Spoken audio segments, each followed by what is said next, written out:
Greetings, fellow sinners. I'm going to tell you a little story today. I recently attended a high school football game. And if you live in a small town like I do, you know that high school football games are the big thing to do on Friday nights. They're what all the excitement in the small towns like this. Especially when it costs, $150 to take a family of four to see a professional game. The $2 or $3 to get into a high school game is worth it.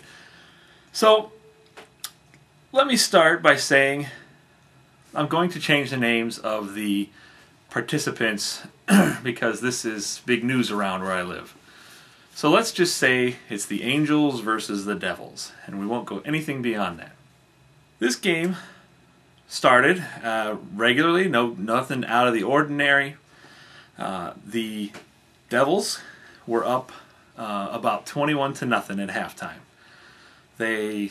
It had been a pretty closely fought game, but it just seemed like all the breaks kind of went the way of the Devils. The Angels take the opening kickoff after halftime all the way back for a touchdown. It's about an 80-yard return for a touchdown.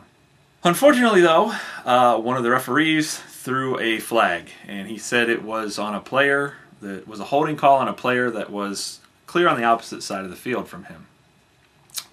It brought the touchdown back, and it cost them 10 yards on top of it. So they had to start from their own 10-yard line. A few plays later, a couple first downs later, the Angels complete a long pass, about a 30-yard pass for a long first down and a little bit of momentum. As soon as that happens, the Angel gets up after the tackle. He's been tackled after he caught the ball. He gets up, tosses the ball to the referee. The referee throws a flag and claims that he was taunting the other guy, the other team. So it's starting to get ugly really fast. Now, just a bit of backstory on this. There had been rumors that one of the referees, there's 4 referees, one of them had a son playing on the Devils team. Which rumors like this fly around a lot, but regardless, it just happened to be the same referee that called the taunting penalty. And it just happened to be the one that everybody thought was his son that made the tackle. Take that for what it's worth. But, okay, so the penalties aside, the Devils score a touchdown. Scores 21-7. They kick off. The first play from scrimmage for the Devils, the Angels pick off a pass and run it back for a touchdown. Well, after the touchdown's over, the referee throws a flag and says that there was holding on the play. Defensive holding. Which, if you know anything about football, defensive holding is rare. There's no need for a defender to hold. But okay. Same guy, same referee.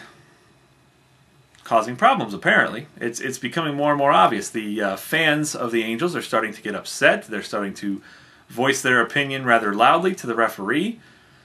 The Devils fans on the opposite side of the stadium are starting to yell to shut up and sit down and whatever. And it's starting to get pretty ugly amongst the fans.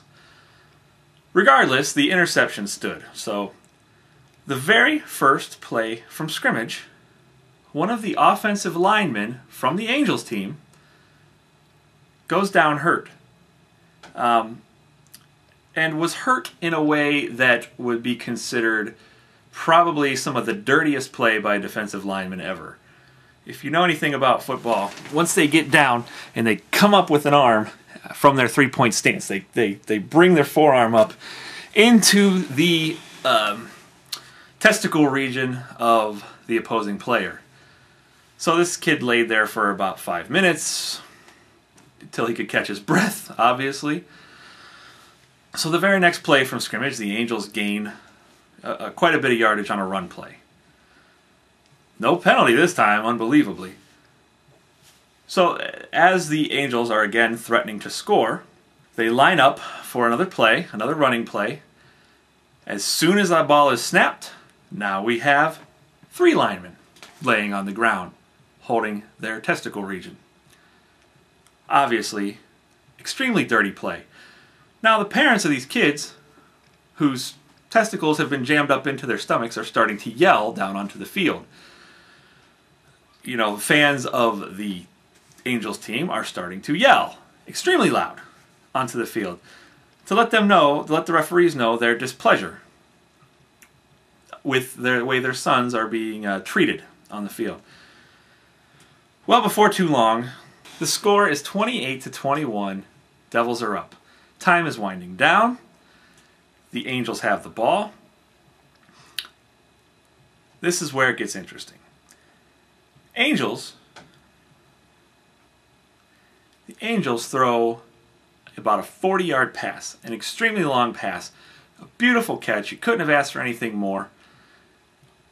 On the tackle, when they tackle, they rolled. You know, there's a little bit of a roll. And as they're getting back up, the Angel got up first. And as the Devil guy is still laying on the ground, he kicks the Angel player, the Angel wide receiver. Kicks him in the leg, almost knocks him over. Angel player still has the ball in his hand, spikes it into the chest of the Devil laying on the ground. Referee throws a flag.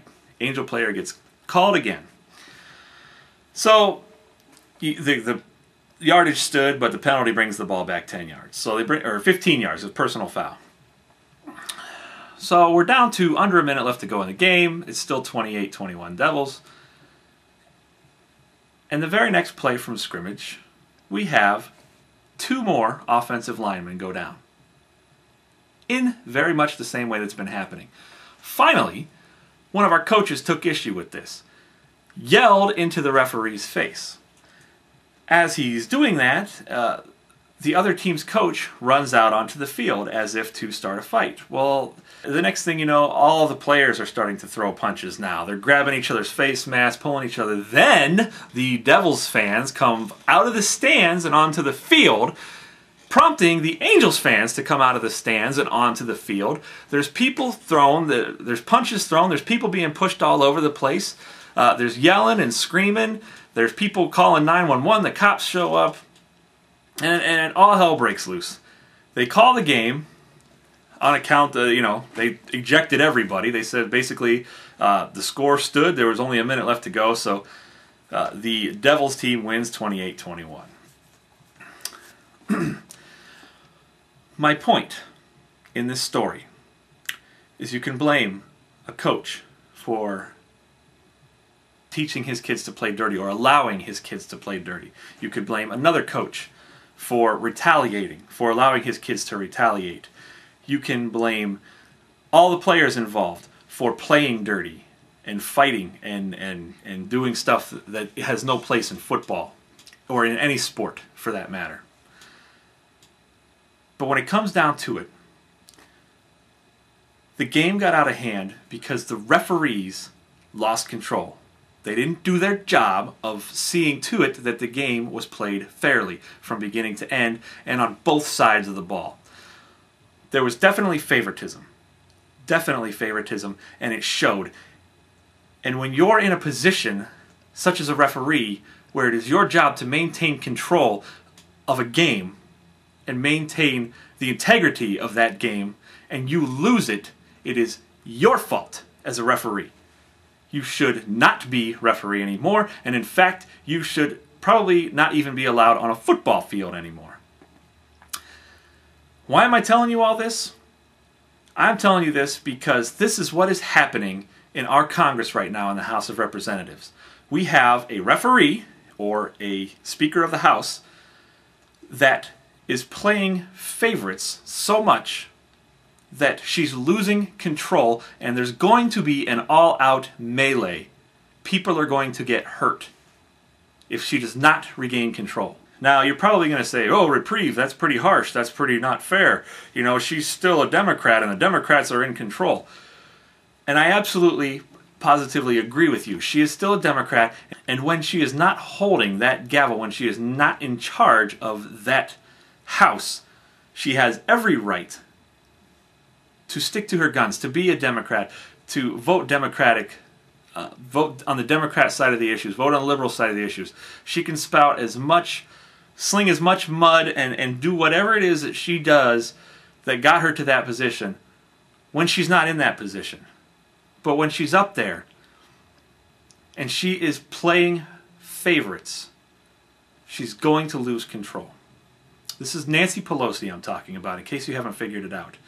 And if a Republican were acting like this, and I still have my camera when this happens, you better believe it, that I will be here telling you the same thing. Whoever it is needs to get control of that house, because it's getting ridiculous. The people are seeing it. The people notice. And if you don't, Nancy Pelosi, then God help you. Thank you all for watching.